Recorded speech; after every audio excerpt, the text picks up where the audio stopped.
नमस्कार, आप देख रहे हैं आर्ट न्यूज़। मैं सुहानी चंद्राकर। तो आइए चलते हैं खबरों की ओर। छत्तीसगढ़ के दुर्ग जिले में 7 मई को होने वाले लोकसभा चुनाव को लेकर चुनावी माहौल धीरे धीरे गर्माते जा रहे हैं।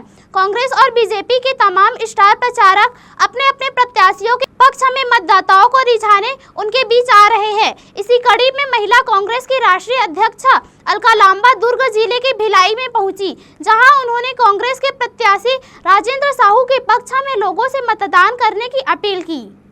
अलका लांबा ने कहा कि केंद्र की मोदी सरकार की तमाम योजनाओं को सफल बताते हुए उन्होंने कहा है कि लोगों की आय दोगुनी नहीं हुई। नरेंद्र मोदी ने कई तरह के सपने दिखाए, लेकिन एक भी सपना पूरा नहीं हुआ।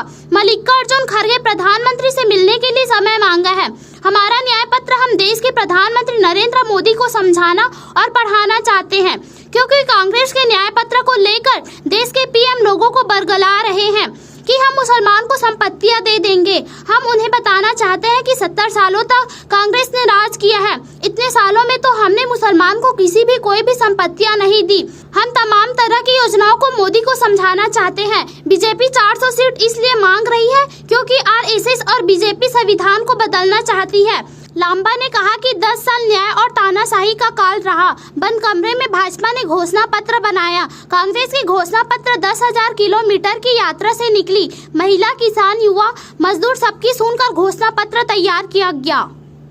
न्याय पत्र मैं आपको कहूंगी, पत्रकार साथी हैं, पढ़ते हैं, आपने पढ़ा भी होगा, और हम वही न्याय पत्र पढ़ाने के लिए प्रधानमंत्री जी से समय मांग रहे हैं। मल्लिकार्जुन खड़गे साहब ने लिखित में पत्र लिखकर प्रधानमंत्री जी से समय मांगा है। हम अपना न्याय पत्र लेकर आना चाहते हैं, मीडिया के सामने सार्वजनिक पढ़ना चाहते हैं, ताकि प्रधानमंत्री जी आपसे पूछ पाए कि आप जो लोगों को भड़काने का काम कर रहे हैं कि हम सारी संपत्तियां मुसलमानों को देने वाले हैं। 70 साल में क्यों नहीं दे दी हमने सारा देश की संपत्तियां लाकर, है ना? हम पर आरोप लगा रहे हैं मुस्लिम लीग का समर्थन, आतंकियों। हम तो आपसे समय मांग रहे हैं। हमारा विजन है किसान का कर्ज माफ होगा, किसान का एमएसपी पे कानून मिलेगा, किसान के कृषि उपकरणों पर जीएसटी टैक्स मुक्त होने जा रहा है। हमारा वायदा है अग्निपथ भर्ती योजना रद्द होगी, सेना की पक्की भर्ती जो है वो बहाल होगी।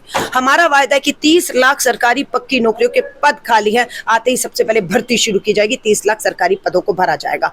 हमारा वायदा है कि हमारी जो महिलाएं महंगाई की मार झेल रही हैं और हिंसा का शिकार हो रही हैं, 1 लाख रुपया सालाना 8,500 हर महीने उनके खाते में डालने की हमारा है। आंगनवाड़ी बहनें हैं हमारी, आशा वर्कर हैं हमारी, मिड डे मील बनाने वाली बहनों को जो मानदेय मिल रहा है वो पूरा नहीं है, हो रहा, महंगाई है, इसलिए उसको दुगना करने की बात है।